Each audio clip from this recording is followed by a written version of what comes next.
Tentus now Van Dracovin, Lord and Emperor of the Dracovin Empire, and welcome. It is time to continue my discussion on the various forgotten collectible card games of old, going from set to set, release by release, and talking about these ones that have fallen more by the wayside. Whether the numbers of players have decreased, those that produce them no longer produce them, or various other reasons that they have fallen from the grace. I'm continuing with the third collectible card game that was ever released, Vampire: The Eternal Struggle. We're almost done with the rules. Let's talk about Vampire Sects today. Now, a Sects is a group of vampires, usually with similar philosophies and goals. Traditionally, it will have its own political rules, codes of conduct, and of course, titles associated with it. No matter what sect a vampire has, it can only have one title. If it should ever get a second title, it gives up the first title, even if this means it technically has been demoted with this new title. If the original title was contested and they're getting a new title, this means they are conceding the contest for that original title that they gave up. Every vampire will have its sect given in its card text. This is important because certain clans are traditionally associated with certain sects, and this word here on the card will override what the general sect of that clan is. But it is still important to know the general clan, because should your vampire change clans, which it is possible, then they automatically get the sect of the new clan, which means they might change sects at the same time that they change clans. So you can see how here it is important to still know the default sects to a clans to a sect. It's still important to know the default clans to a sect, even though the vampire in question might not be part of that default sect. For a vampire to receive a title, it must be appropriate to their clan and sect. If they have a title and change to a clan and sect that the title is not appropriate with, then they can't do anything with that title. It is basically out in space until they would either change their clan or sect, or there is also the option that you could change it then to another title. Or if that title becomes contested, either of these happens, then that old title goes away. So if I change my sect to one that my title does not work with, then it becomes contested, I automatically concede, or I would also lose that title if I would change my title. Of course. Now, the Camarilla is the largest of the major sects that exists out there. They consist of 6 clans, and technically the Cladif, even though they are clanless. Now, it is important to note that in some of the older cards, sects were not defined. If a sect is not defined on a vampire, it is assumed to be member of the Camarilla. The Camarilla have the following titles: Primogen, Justicar, Prince, and Inner Circle. The titles of Justicar and Inner Circle are unique to a single clan, and therefore can only be contested with other members of that clan for that particular title.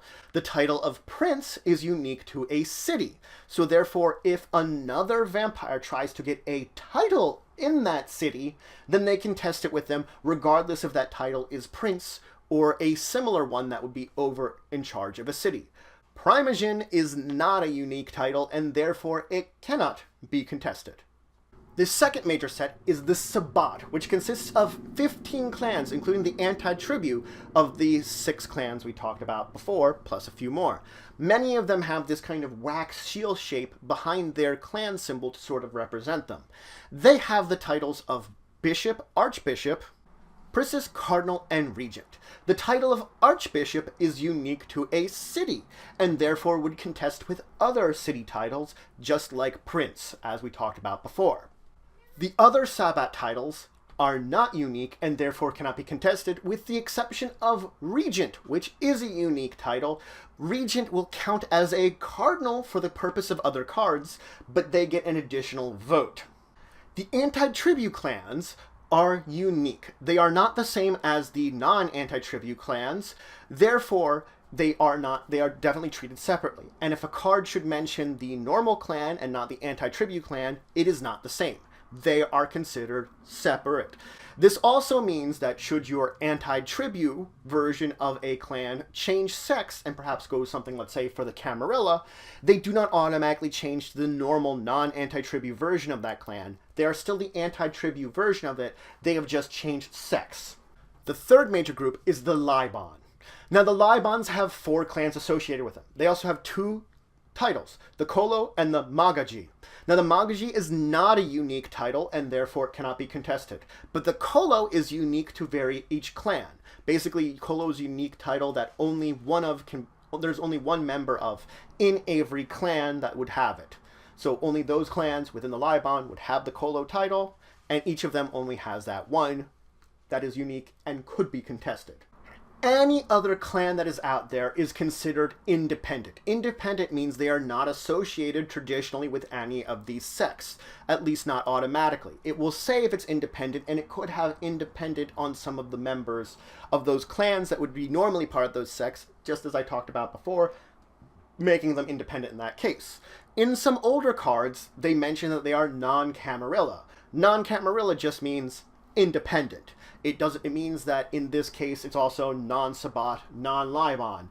It is independent if it says non-Camarilla. Some independent vampires begin with votes of their own. You will treat these as if they had a title. Now, being an Anarch is a special attribute that some independent vampires can have. In order to become an Anarch, a vampire can take an action with a +1 stealth that requires 2 blood or blood if you already have an Anarch in play, and it will change it to an Anarch. Anarchs are always independent, so if it had a sect before, its sect becomes independent. If an Anarch should gain a sect, it loses its status as an Anarch. Being an Anarch has no effect on gameplay whatsoever, except there are certain cards which mention Anarch. In this case, it will basically be implying that this card could only be used by, or influence an Anarch. There are some other cards which can change your vampire to an Anarch without using that action that costs blood. Baron is a title that can only be held by Anarchs. A Baron basically gets 2 votes. A Baron is linked to a unique city. So just like before with the Prince and the Archbishop, it will contest with one of those titles to a particular city itself. The exception here is that if it contests with a Prince or an Archbishop title, it will require twice the amount of blood to contest as one of those would be. If a Baron loses its Anarch status, it of course loses its ability to use its Baron title just like any other one, changing to a sect or to a group that it would not be able to use that title in amongst until it would change back into an Anarch and therefore be able to use its Baron title again. That's it for today. I talked all about vampire sects. I went over the basics of what it means to be a sect, and I talked about how titles work in amongst sets when you're changing clans and sets and how it various works. Then I went over the 3 major sects that are there: the Camarilla, the Sabbat, and the Liban. I of course talked about the independents, everyone that's not a member of one of those 3 groups. And I did mention about the Anarchs, a special type of independent that does exist out there. In the next episode, we're going to finish up the book. We're going to go over briefly a little bit of information about the glossary that's in the book. We're then going to talk about the imbued and the card rulings that are in this rulebook. But if you have any questions, comments, anything you want to say, anything you think I left out, please leave in the comments below. Please like, share, and subscribe. It should support the channel, the empire, the work I do. If you want to show some extra support, you can always check out my Patreon. Link description below. There's some great rewards there. It helps to grow and improve the channel. But regardless, until the next time, I bid you farewell.